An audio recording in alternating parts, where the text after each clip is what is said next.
This is Brad Linder with Lilliputiting, and we're here with the Creative Zen Touch 2, which is a portable and Android handheld tablet or a portable media player.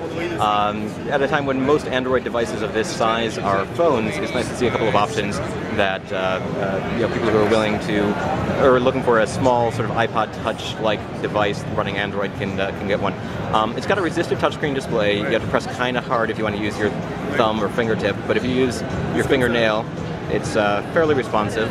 The button layout here is kind of unusual. You've got the search and settings or menu and back button on capacitive buttons, but the home button you actually have to click down on. So say you've opened the browser, you click down to get back to the home screen. It's got a couple of applications here. There's no internet right now, but you've got the standard Android browser, which I missed. There we go, there's the web browser. There's the camera.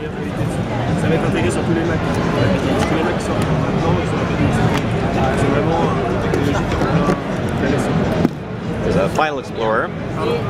And because this is a media device, there's also FM radio, which is something that you don't necessarily find in a lot of devices, so that's kind of nice.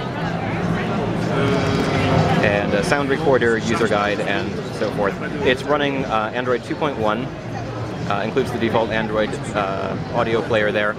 Does not have access to the Android market out of the box or Android apps, including the Gmail app or Google Maps. But there you go. It's got a nice little build quality. I actually feel like it's sturdier in some ways than the Zeo 7, which is a larger Creative Zen Touch, or a larger Creative Zeo tablet.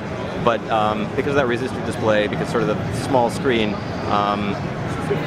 yeah, it's a little, it's interesting. It's comparable, I'd say, maybe to some of the smaller Arcos tablets that also have resistive displays, although I find that their displays are a little bit more responsive to touch than the Creative here. This is Brad Linder with Lilliputiting.